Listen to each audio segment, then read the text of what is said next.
ibihe diviso ntara ya Kacyiru yose ko igomba kugira iyi ambasada hano ufite iyo myaka 16 kugeza ku myaka 21 birashoboka ko mwakwitabira kuko ibyo biga nabo ni ingirakamaro.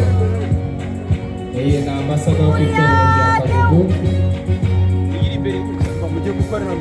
Bigaragara ko Kagugu rwose Imana yabamugisha amakaramu yose mwaragerageza, ariko hari abo tutarabona. Turashima tumaze kubona amakaramu yose ukomeza gutambuka.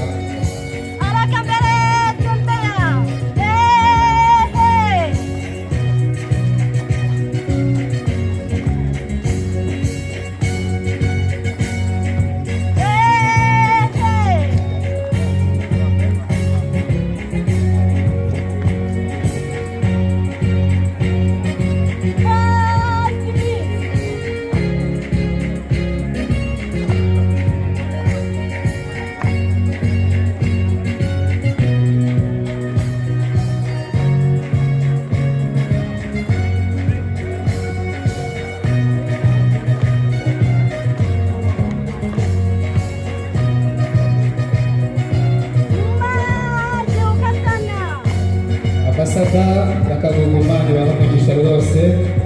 Bigaragara ko mwitoje n'imbaraga, biba bigaragara ko mwazifite. Reka abantu bose bari hano bakomera amashyi kuko bari indashyikirwa. Imana ibamugisha.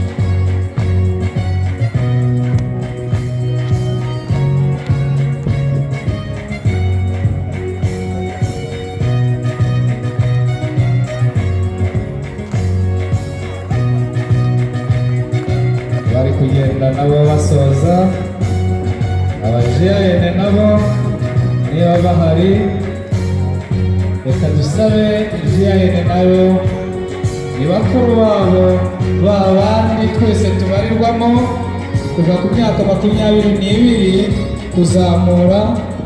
Abo bavamo abayobozi bakuru, abo ni bamwe mu baba hafi ya bano bana. Iyo Kinyinya Imana ibamugisha. Jayine ya Kinyinya rwose twayobowe imbere n'umuyobozi ubaba hafi muri gahunda zabo zose. Iyi karafu ni nziza, waba uri umupapa, waba uri umumama, waba uri umusore urengeje iyo myaka, iyi karafu kuyibaho biraryoha. Ndayibifurije. Uretse n'ibi n'ibindi bigiramo ni ingirakamaro, bibabasha gutuma baba muri iyi si ariko bitegura kujora.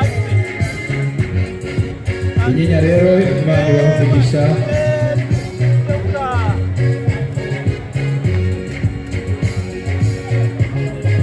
Turasaba Erimesi ko iyi karamu nayo igomba kuyigira kuko ni ingenzi, ibafasha gukomeza barumuna babo. Iyo idahari barumuna babo baratendebuka kuko ntabwo baba babona aho bakura bazagana, bituma bashaka kugwingira ngo bagume hahandi kuko bataba bazi andi makaramu agera kuri kiyo. Ubwo basoza ngiyo Kagugu nayo yaje mu kiwanja. Kagugu